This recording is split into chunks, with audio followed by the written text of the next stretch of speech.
Hi everyone, Jai Hind and good morning. Welcome to the platform of StudyIQ IAS in English. My name is Bhanwar Singh, MX India 115th course and qualified civil services in 2012. And I welcome you on the platform. And once again, we are live and we'll be doing the complete live The Hindu analysis for today's The Hindu. And we'll be taking the Delhi edition for the complete analysis.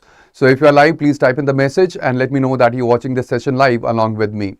All right, so let's see if you're live and then we'll be moving ahead and we'll be doing the complete The Hindu analysis in today's session. All right. So let's see if you're live. Please type in the message and let me know that you're watching this session live along with me. All right. So let's start and let's see which all important articles are there in our today's The Hindu. All right, these are the important articles that we'll be discussing in today's session. The first one is about the Kudankulam data breach, the cyber security of the critical infrastructure that we'll be talking about. Shinobi, good morning. All right, this is the first news that we'll be discussing. Then we'll be moving ahead and we'll be talking about the retail inflation breaches the RBI's 4% target as well. That is another important news that we'll be discussing. And we'll be talking about what all different metrics that we use, whether it is the wholesale price index or the CPI or the consumer price index, or even we'll be talking about the PPI, that is the producer price index, where the WPI, it will be merging ahead to the PPI. So that is also that we'll be talking about in today's session. Then we'll be talking about the education governance in crisis. The fast, we know that Sonam Wangchuk, he is on fast unto death, and ultimately this is quite important because this pertains to the federalism debate as well, and also towards the reform that should be there, because there is a complete article that you can see in today's The Hindu, and that is the editorial that I'm talking about, where the wife of Sonam Wangchuk, she has written a lot about the education reforms that must happen into the country. And again, that is quite important and very important editorial that I will say. Then we'll be talking about the Jammu and Kashmir statehood demand as well. Then we'll be talking about the Supreme Court shifts the bulldozer justice contempt pleas to the High Court. And then we'll be moving ahead towards the delimitation bill row and the demographic politics and even the monsoon session that will be starting from 20th of July. And then we'll be talking about the hydrogen train and the 50,000 crore, the blueprint or the roadmap, for the bioeconomy. So these are the important articles that you will find in our today's The Hindu that pertains or that are important for your complete preparation. At the same time, I want to tell you that I plan to bring a complete 6 months compendium of the current affairs. So ultimately we'll be covering in another session that would be a kind of marathon that will be holding for nearly about like 3-4 hours, where we'll be talking about all the current events which had been there in the news right from January to July 2026. So that is also what I'm planning to come up with you. So ultimately over here, let's start off with today's session with the quotes that you can use while you are writing the answers. Now, these quotes I have taken only from the editorial that is there. And again, I found them very useful. And here you can see that these are the quotes which are there in the editorial itself. And the first one is that education must prepare the young people not just for the employment, but also for citizenship. A very, very powerful quote that is there in our today's editorial. And then the second one also is the true measure of a nation is not found in the legislation it passes, but by the questions it chooses to confront and resolve. Both the quotes that are there in today's editorial that had been written by Gitanjali J. Angmo, they are quite important and even powerful when you are writing your answers in the mains. So therefore, these two quotes you can use when you are framing your answers, and also these two quotes, they are quite important, you can say intentionally as well. Now when it comes to Kundan, Kundan, good morning. All right, so when it comes to the word of the day that we have for today, it is votary. Now votary is basically one bound by the vows of the religion or life of worship or service, a devoted adherent of a cause or person or activity as well. Now, basically, votary is someone who is adherent or a devotee. So over here, the uses that has been given is she is a votary of Gandhian philosophy and lives a simple life. So this is a new word that you can add into your vocabulary.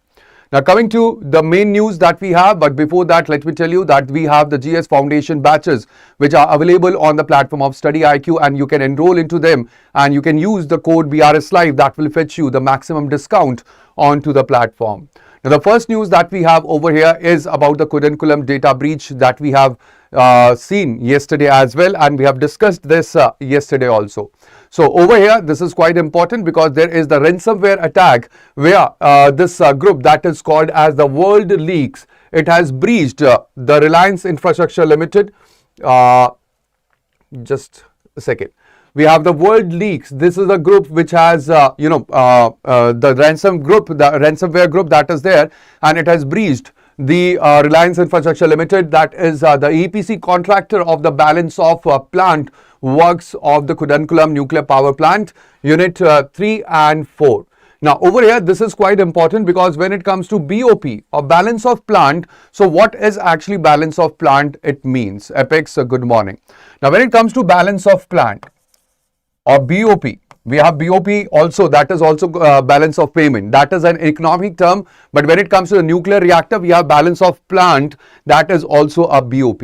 Now BOP is basically, you can say, the auxiliary system that is there. The auxiliary system which are required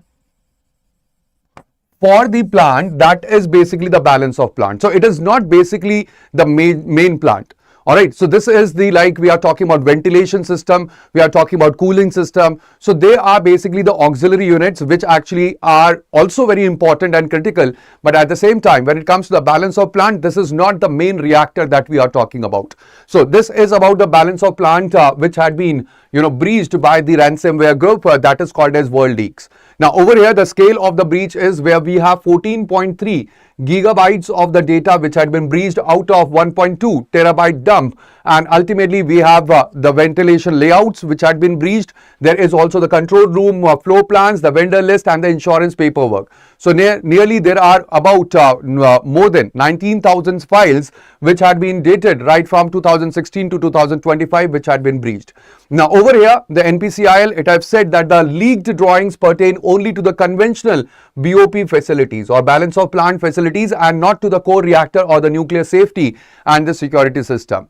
Now this is quite important because ultimately the files, they were hosted by the Yota Data Services, that is the third party cloud provider for the Reliance, and here the Yota have said that it had contained the intrusion on 29th of May and no ransomware encryption was ever executed. So again, this is quite important because this pertains to the news that we have discussed yesterday, and again this pertains to that as well.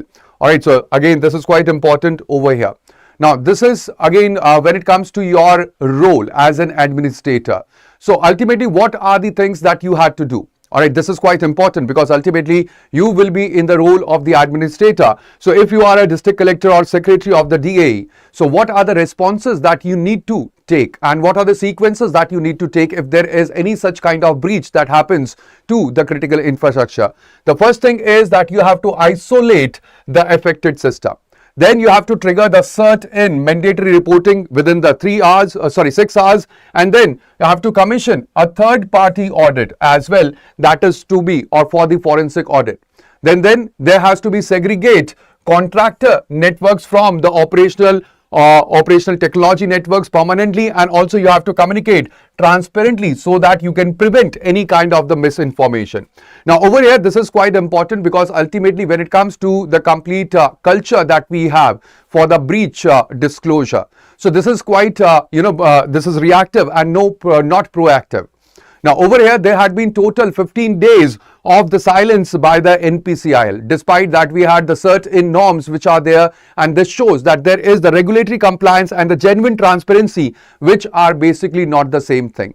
Now radical transparency may be operationally difficult, but basic cyber hygiene and even the timely public communication, they are non-negotiable for the public confidence in the strategic assets. And we have discussed yesterday as well that when it comes to the nuclear reactor regime, there had been the public protest, and there should be the timely disclosure of such incidents. That is quite important for the public confidence, for the public safety as well. Now coming to the next news that we have, it is also in the editorial, and this is about the rising inflation ultimately. Now, this is quite important because when it comes to the retail inflation, it have crossed, and the CPI inflation, it has rose to 4.38% in June 2026. Now, this is the first breeze that we are talking about, the 4% target that had been set by the RBI or the Reserve Bank of India, and it is up from the 3.93% that it was there in May, and also nearly about 2.7% that it was a year earlier. So this is the first time that we have seen that the CPI inflation or the consumer price index inflation, it has increased or it has breached the target of 4%. Now, this is quite important because this is because of the transport and the fuel cost which have increased because of the West Asian crisis that we are seeing right from 28th of February. And there is the US and Iran conflict that is going on, which have impacted the transit through the Strait of Hormuz. There is also the fuel and the power wholesale price index that you will see that it is at currently 27.41%. Then there is the wholesale retail index as well. Now, for the wholesale price index, we have the new series or the new base year that had been decided as 2022-23. Now, this stood at 9.87% in June. Now, this is also increased right from 9.68% that it was there in May. And the gap that is between the wholesale and the retail prices, they have, or the inflation, they have only marginalized or marginally they have narrowed in. Now, there is also very important because ultimately when it comes to the merchandise imports, the merchandise imports, they have increased to $70.8 billion in June. Now, this is up from the earlier or a year earlier that we are talking about June 2025, where the merchandise imports, they were to the tune of nearly about $54.1 billion. Now, this is also where we do not have the volume or the proportional volume rise when it comes to the exports. And we have the imported inflation that we are talking about, because this complete over here, the surge in the bill is because of the imported inflation, because of the crude prices which are increasing in the globe because of the crisis that we are seeing right now in the West Asia. All right. So this is quite important because ultimately there is flexible inflation targeting or the FIT framework. Now, this FIT framework or the flexible inflation targeting had been since 2016 when the RBI Act was amended, and here the Monetary Policy Committee or the MPC of the RBI, it targets that the CPI inflation, it should be at 4% plus minus 2%. Now, this is quite important because ultimately the breach that we are talking about, the CPI inflation which has increased above the 4% mark. So, it has breached the midpoint target. Alright, that is 4%, but not yet the outer band. The outer band is basically, it relates to, because 4% plus minus 2%, so this is 2 to 6%. So, this has not breached the outer band, but yes, it has breached the midpoint target that had been set by the Monetary Policy Committee or the RBI after 2016. Yes.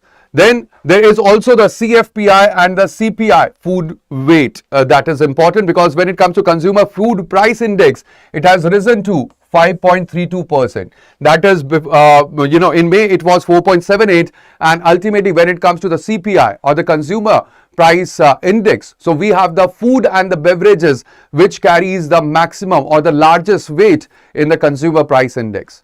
Now, this is also quite important because this relates to the structural vulnerability where we are importing nearly about 90% of the crude oil requirements, and global energy shocks that we are seeing right now, they are moving into the transport sector, into the food, the logistics and the manufacturing cost as well.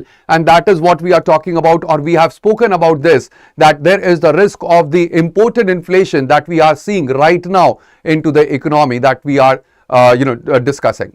Now, this is quite important because ultimately there is the risk of the monsoon as well, because there is the super El Nino that we are talking about, which is building up in the Pacific Ocean, and ultimately there is the deficient southwest monsoon that we have seen in the in June as well, and again we are talking about July also. So ultimately there is the monsoon risk, and ultimately if there would be the monsoon that will be deficient, so that will lead to the crop failures. And if there will be crop failures, again there is the upside risk that we are talking about food inflation. We are also talking about the ultimately that will, if food inflation will increase, so it will again impact the consumer food price index as well. So there is the upward risk for the CFPI as well when it comes to the monsoon risk that we are talking about. So we have these baskets when it comes to the WPI and the CPI. So when it comes to the wholesale price index, you can see over here that we have the maximum of the weightage that is for the manufactured products. Then comes the primary articles, and then comes the fuel and the power as well. So these are the three of the important baskets that are there in the WPI or wholesale price index. But when it comes to the consumers, so for the consumer price index, we have the maximum of the weightage that is given to the food and beverages. Then it is by the miscellaneous articles. Then we have the housing, we have the fuel and light as well, the clothing and footwear, and then we have the pan, tobacco and intoxicants as well. So this is where you can see the difference between the baskets of both the price index. Now also this is quite important because you have to think like the UPSC. Because when it comes to the various price index, remember that when it comes to the wholesale price index, this is basically where we have the wholesaler, or we are talking about the market. Alright, we have the market where we have the WPI or the wholesale price index that it checks the inflation that is there at the marketplace. Then from the market, it actually goes towards the consumers. Alright, consumers are we and you. So when it goes to the consumers, the inflation is manufactured by CPI. And also before hitting the market, the product is basically where? It is at the place of the producers. So we have the producers as well, which produces the products. Alright, so we have the producers, and here it is the PPI that will see the inflation that will be there for the products. So this is quite important that when it comes to the complete perspective, not a single inflation matrix, it can actually, it can actually check the kind of the inflation that is there. So there has to be the combination of the various, aspects where, or the inflation matrix that we are talking about that have to be taken into consideration for, for acknowledging the kind of the inflation that is hitting into the market. Now this is quite important because ultimately when it comes to all the three of the price index, so we have the consumer price index, which is actually on the prices which had been paid by the consumers. Now this is at the retail level that this inflation is it is checked or it is measured, and the services are included in the CPI or the consumer price index as well, and the imports, they are also covered. Now this is released by the Ministry of Statistics, and ultimately this is where we have the inflation targeting that has been done by the RBI, and it is the single index that we are talking about. At the same time, when it comes to the wholesale price index, so it is the wholesale prices of the index or the goods that is basically measured at the wholesale level, or you can say that at the market level. Now over here, there is no inclusion of the services, but at the same time imports are included, and this is by the Office of Economic Affairs that it publishes the WPI, and here we have the GDP deflator or the contracts which are, they are measured, or for them the WPI is being used. And then it is over here also we have the single goods based index, that is the WPI that we are talking about. Now, India is moving towards, substituting WPI to the PPI or the producer price index. Now, over here, this is about the prices which had been received by the producers.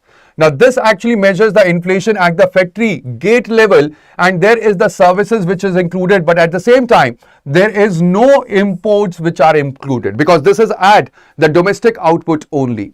And again, this will be released by Office of Economic Affairs, and here we are basically tracking the inflation of the supply side, and here we have the input and the output PPI which are measured along with the services PPI. So that is the difference between all the different price index that are there.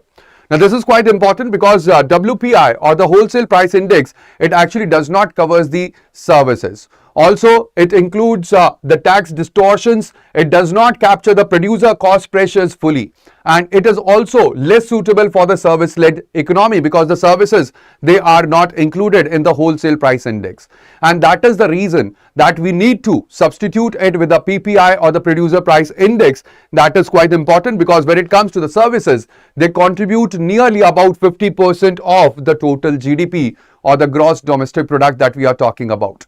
Now, this is quite important that when it comes to PPI, it will track the input cost, it will track the output cost, and even the service sector inflation as well. So there will be the complete, tracking of the inflation prices at the factory gate level, and that is why we are moving towards PPI, or the producer price index that we are talking about. Now, coming to the next important news that I was talking about, it is about education reforms, and we have the complete editorial that is by Gitanjali J. Angmo. Then we have another news that relates to this, and that is where the Supreme Court have orally said that the third language should start at class 6th and not at the class 9. So we have the articles, and also right now we are seeing the political debacle when it comes to the fast that is going on at the Jantar Mantar. Now, this is quite important because there is the hunger strike that is going on, and we have the activist Sonam Wangchuk, who has fasted at the Jantar Mantar since June 28th, that is 19th day. Before the 19th day, this fast have started, and his health had been critical because ultimately he have lost more than 9 kgs in these 19 days, and there is the demand that the education minister Pradhan, he must resign over the systemic education failures. Now here, when it comes to the Delhi High Court, there was a PIL that was filed, and Delhi High Court have heard this PIL yesterday and had ordered that there should be daily medical monitoring of Sonam Wangchuk. Now, there is another news that we have just seen where the Supreme Court on the 3-language formula have said on the Justice B.V. Nagaratna, she have orally urged the centre not to introduce the third language in class 9. And ultimately she have said and argued that it should start from class 6th onwards and should stop by class 9 given the exam stress timelines that are there. Now, there are also the structural reform debate that we are talking about when it comes to the editorial that we have seen that is written by Gitanjali Angmo, where she argues that India's demographic dividend opportunity was there. Alright, we had the demographic dividend opportunity, but at the same time, this had been squandered. Or this is being squandered, where ultimately we have seen that the enrollment have increased, but at the same time when it comes to the learning outcomes, they have not yet transformed in India. So this is quite important because ultimately this is where the structural educational reforms had been, they had been suggested by Gitanjali Angmo. And also there is a parallel protest where the students of the AISA CPI ML's student wing, it has joined a concurrent hunger strike over the same demand, that is the NEET UG paper leak, and even the retest fallout compounded the public anger over the exam anxiety or the integrity. Now, this is quite important. Ultimately, when it comes to the next news that we have today, it is about the BJP to hold protests against the Jammu Kashmir government, coinciding with the NC's Delhi agitation demanding the statehood. So we have discussed this also yesterday when it comes to the complete news that the Jammu and Kashmir have demanded for the statehood, and ultimately when it comes to the protests, so there will be the twin protests that will be there on the same day. With the National Conference, it plans to sit in at the strike that is going on at the Jantar Mantar on 20th of July, where the monsoon session, it will be starting in Parliament. Alright, and at the same time, there is the Jammu and Kashmir BJP that will simultaneously protest in the Srinagar against the Jammu Kashmir's government job outsourcing.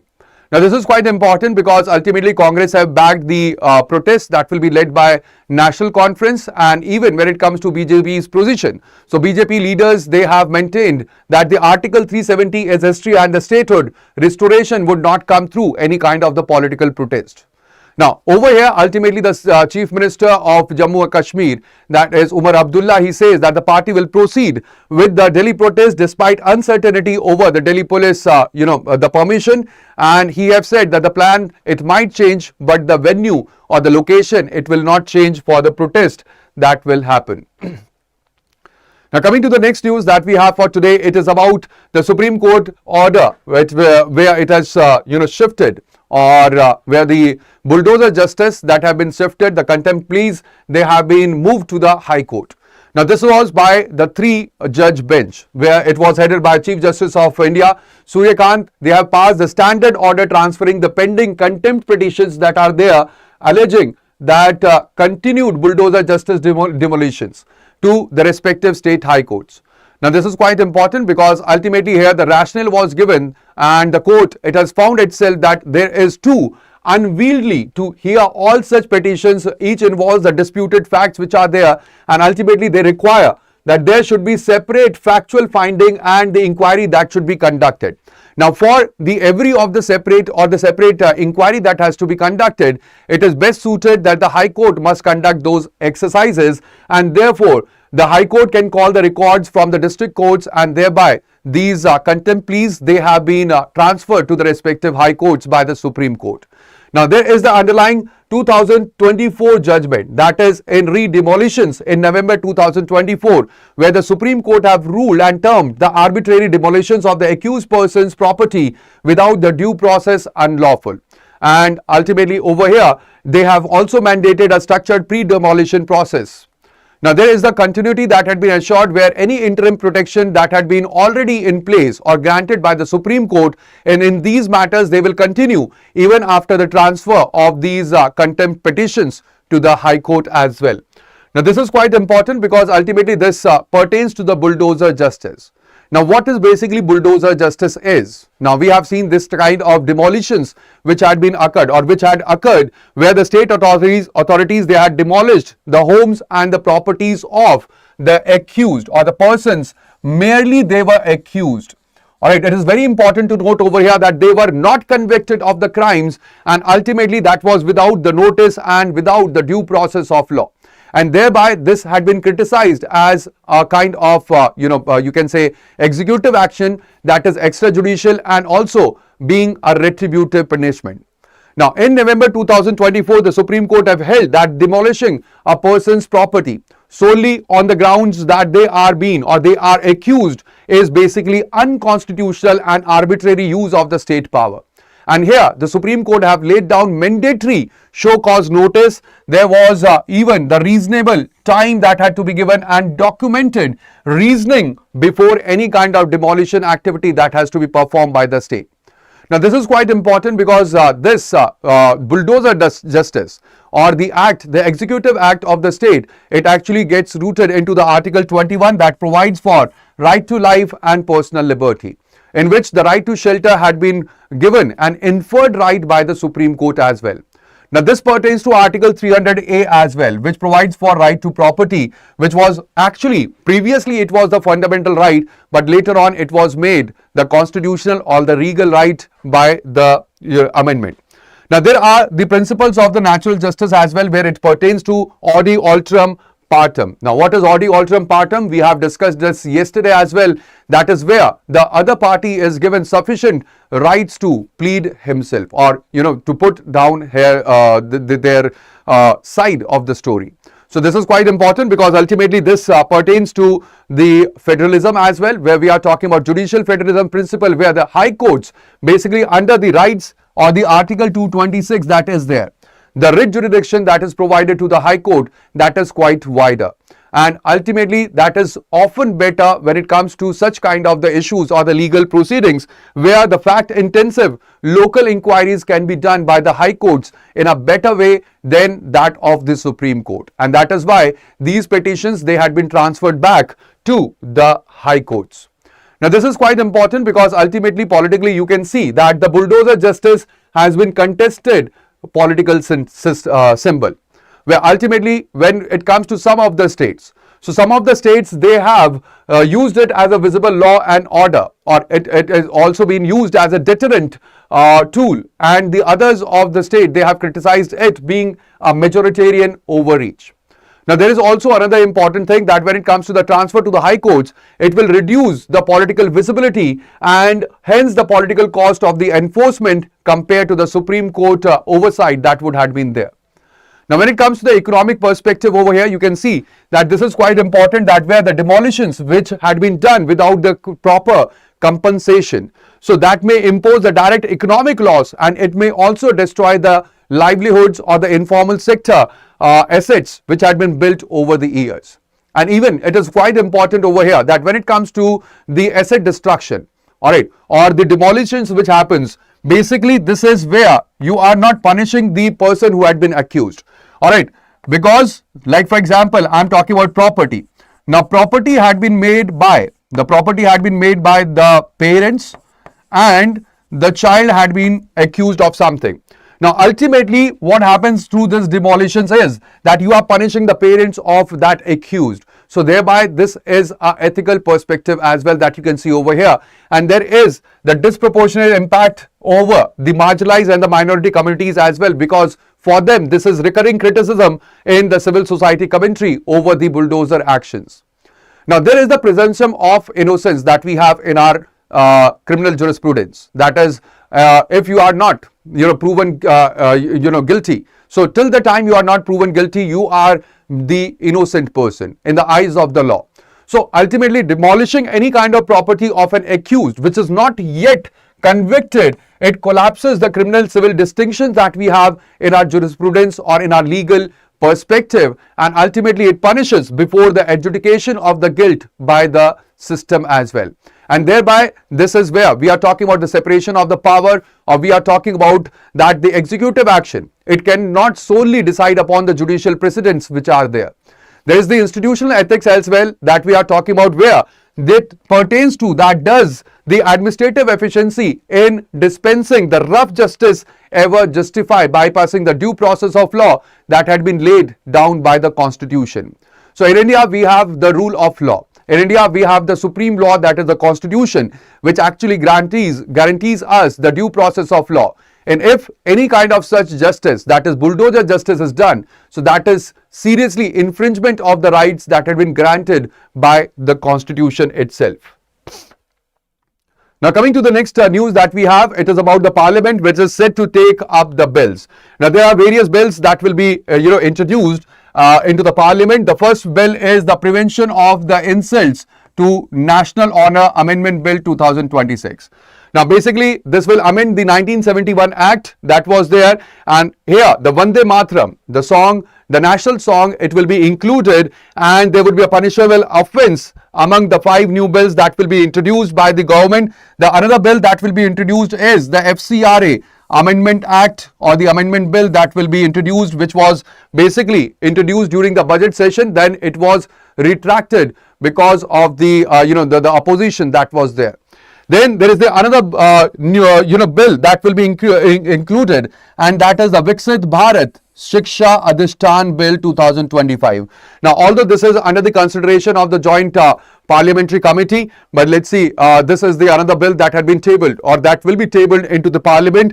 Then there is another bill, that is the Registration of Births and Deaths Amendment Bill, which actually proposes stricter provision for the delayed registrations. And then there is another bill, Income Tax Amendment Bill 2026, and even the Supreme Court Number of Judges Amendment Bill that will be tabled in the Parliament, along with the Micro, Small and the Medium Enterprises Development Amendment Bill 2026. So these are the bills that will be introduced in the Parliament, but at the same time, when it comes to the political agenda, the introduction of the Constitutional Amendment Bill, whether it is 130th Constitutional Amendment Bill or it is the 131st Constitutional Amendment Bill, they have not yet been declared. So these are the important bills that will be introduced, but at the same time there is also the apprehension that the delimitation bill, it could be introduced in the monsoon session.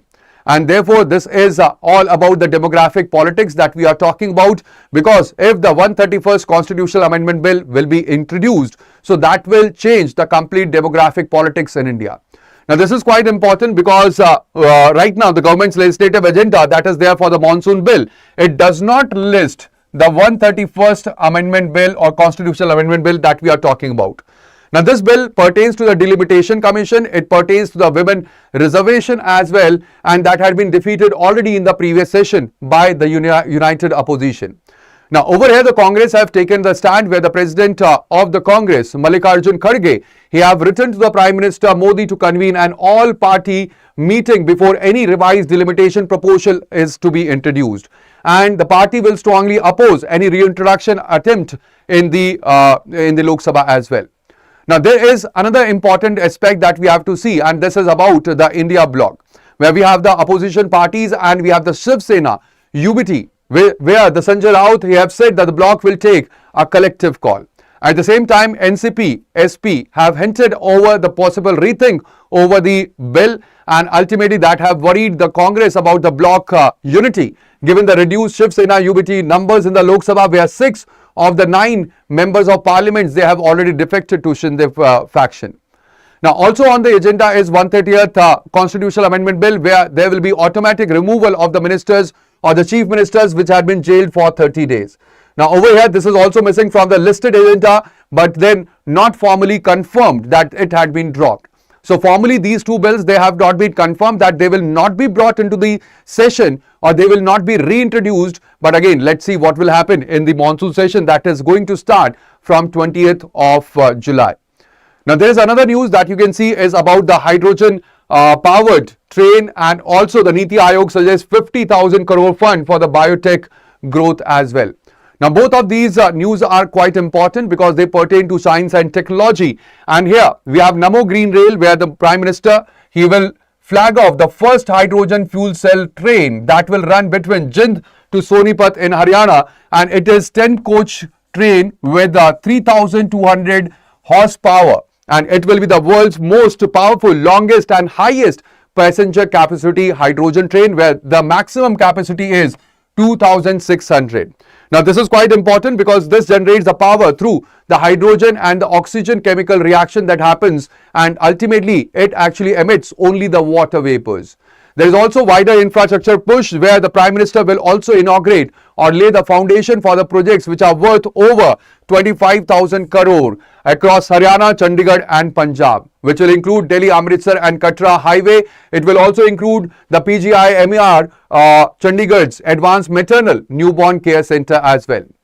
At the same time, when it comes to Niti Aayog, it has laid down a roadmap for the biotech or bioeconomy, where it has proposed that there should be 50,000 crore of the bioeconomic growth fund for 2026 to 35, and there is also the PLI scheme or product linked incentive scheme for the biomanufacturing that the Niti Aayog has proposed, and there is the 6 bio missions which had been proposed by Niti Aayog.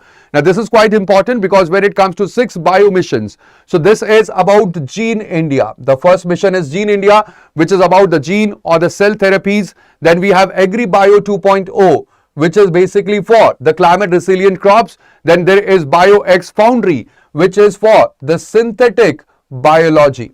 And then One Health Grid, which is for the disease surveillance and also for the AMR. And then Marine Biotechnology and even Biopharma Next, which is basically for biologics and biosimilars hub. So these are the new or the 6 national bio missions which had been proposed by Niti Aayog. Now, this is quite important because when it comes to the hydrogen train, the first hydrogen train that will run in Haryana.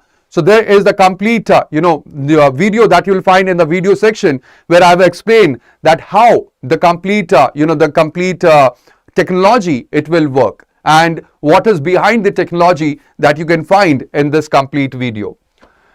Now, there is another news where you'll see that there is the Supreme Court verdicts that say the state has the duty to preserve the life of a person on indefinite fast. Now, I don't know whether you remember or not that there was at the Jantar Mantar itself that Baba Ramdev was, he was fasting, and then at the night he was actually, there were the attempts to actually capture him, and then he ran off from that site. So yes, there is the Supreme Court judgments which are there where it pertains to the state right, and ultimately the state have the right under the obligation of Article 21. Alright, there is Article 21 and we have Article 19(1)(a) as well.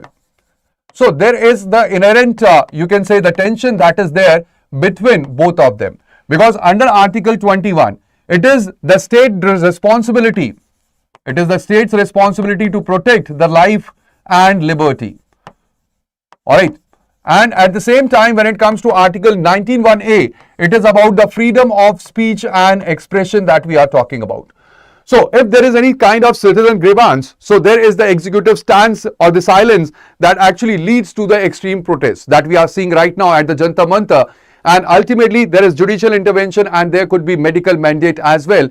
And again, sorry, this is about the right to protect the life, or the, you can say the duty to preserve the life of the person that is there on the indefinite fast that had been laid down by the Supreme Court itself. Now, there is another news that you can see that is about frame policy for the release of the aged and terminally ill inmates, especially if they are aged above 70. Alright, So this had been there in the news as well, and again it is quite important because this is about those inmates which are basically there, they are terminally ill or actually they are of quite old age. Now coming to the next news that we have, it is in a boost to check the child marriages, 5 alliances stop through the court issued injunction in a single day in Sikar. Now again, this is a quite important news. Not actually the data is important, but then this is quite important because this pertains to sociology. This also pertains to child marriage. Now again, when it comes to child marriage, we have act that is there. All right, we have the act that is there, and it is the Prohibition of Child Marriage Act. And there is the section 13(1) of it, which actually there is the injunction order that could be carried out, and it empowers the authorities to proactively prevent the child marriage before it actually occurs. The court also usually declare that a child marriage which had been solemnized in the contravention of the order, it would be void ab initio. Ab initio means right from the starting. So again, this is quite important because this pertains to the social dimension, and again we have the L of the child marriage that also is there, or it is prevalent in the India, even if we have the laws which are against it. So again, this is quite important article that you can see in our today's The Hindu. So these are the important articles that you will find, and let's now discuss some of the questions related to them. Alright, we have the first question on your screen, and the question is, with reference to the hydrogen fuel cell technology, consider the following statements. The first one is, it generates electricity through an electrochemical process combining hydrogen and oxygen, producing only water vapor and heat as byproducts. The second one is, in a proton exchange membrane fuel cell, that is PM fuel cell, hydrogen gas is split into protons and electrons at the cathode. And then the overall energy density of the compressed hydrogen gas is lower than that of the liquid diesel on a volumetric basis, presenting storage challenges. Which other statement given above is correct? Now, like I said, when it comes to the complete technology, there is the complete video that you can find in the video section where I have explained everything. I have explained about the PM fuel cell as well, that what happens at the PM fuel cell. So that is why it is very important that you just go through that complete video. Now the answer for this is, yes, it is C, 1 and 3, because the second is incorrect and we have first and the third statement which are right. Now the next question is, under the Information Technology Act 2000, which of the following is designated as the nodal agency for protecting critical information infrastructure in India? Indian Computer Emergency Response Team, or CERTIN. Then we have the National Critical Information Infrastructure Protection Center, NCIIPC, National Security Council Secretariat, NCCS, and Defense Cyber Agency, DCA. So what will be the right answer?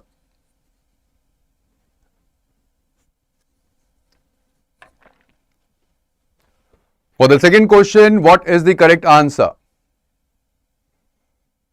Yes, it is NCIIPC, that is National Critical Information Infrastructure Protection Center, and we have discussed this yesterday.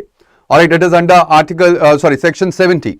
Now coming to the next question, we have with reference to the Prohibition of Child Marriage Act PCMA 2006, consider the following statements. We have over here, a child marriage solemnized in India is automatically void ab initio under all circumstances. Then under section 13 of the Act, a judicial magistrate has the power to issue proactive injunctions prohibiting the solemnization of an impending child marriage. Then if a child marriage is solemnized in direct violation of a court issued injunction order, such marriage is legally deemed void ab initio. So which of the statement given above are correct?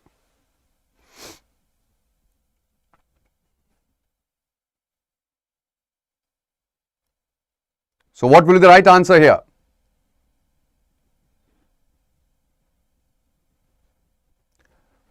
Yes, it is B again, because first is incorrect. It is basically, when it comes to the child marriage, it has to be in the direct violation of the court issued injunction, and then only it is termed as legally void. Alright, not automatically void. Now coming to the next question that we have, consider the following statements regarding the legal framework of prison administration and remission in India. The first one is, prisons and the detention of the inmates are subjects placed under the concurrent list of the 7th schedule. Then, while the President of India can grant remissions under Article 72, the Governor's power to grant the remission under Article 161 is entirely dependent on the advice of the State Council of Ministers. Then, the State Legal Services Authorities or SLSAs derive their statutory powers from the Legal Services Authorities Act 1987. So, which of the statement given above are correct?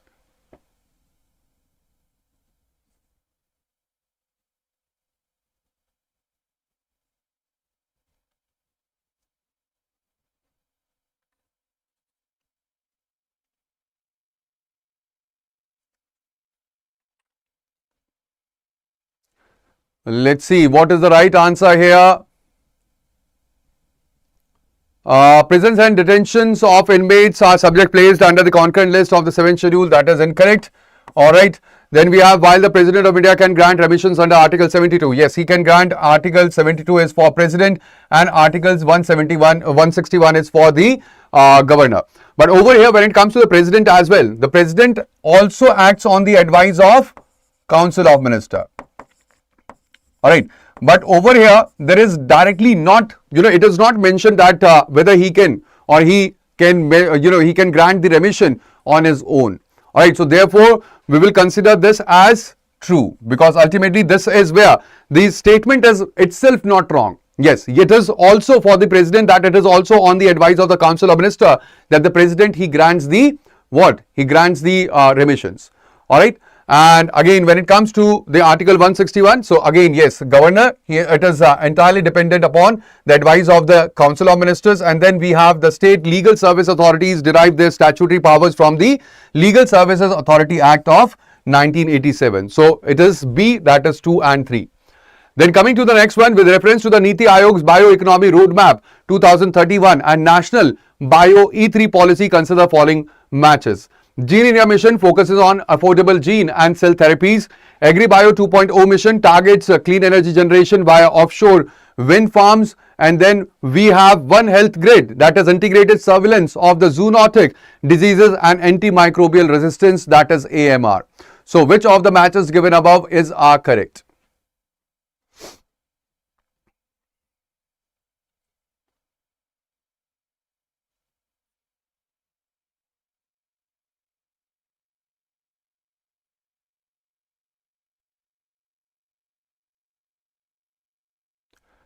Yes, it is 1 in C because ultimately when it comes to the AgriBio 2.0 mission, it is about the drought resilient crop varieties that we are talking about.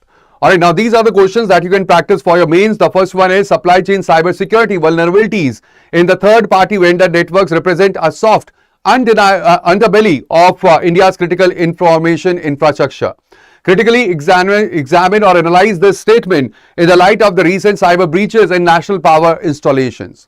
Then we have the second question as well. Linguistic federalism in India requires a delicate balance between the national educational standardization and the preservation of the regional cultural identity. In the light of this, evaluate the pedagogical and the political challenges of implementing the 3-language formula in southern Indian states. So these are the 2 questions that you can practice for your mains examination. So that would be all in today's session, but at the same time, this is quite important because ultimately today is the Hindu. It leaves a very deep impression in the mind. And this is about the question before India, and it is no longer that who will lead the Ministry of Education. It is not about who will be leading the Ministry of Education and who should be the Ministry of Education. The question right now is that whether we as a nation have the vision and the resolve to build an education system worthy of our children. And that is basically the question that we must ask today after reading today's newspaper. So that would be all in today's session. Thank you very much, guys. But before that, before ending the session, let me tell you that we have the foundation batches for the GS. That is the core for your preparation for the civil services. Now, if you are targeting the civil services 2027 or 2028, you can enroll into the batch by using the code BRS Live. That will fetch you the maximum discount onto the platform of the StudyIQ.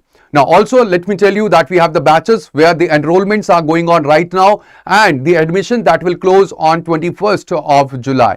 So it is better that you enroll into them before the closing of the batch so that you do not miss any day of your preparation. So that would be all in today's session. Thank you very much, guys, for joining me over here, and ultimately I will see you tomorrow at the same time, that is at 9:30 a.m. for the next analysis of the important articles that will be there in tomorrow's newspaper.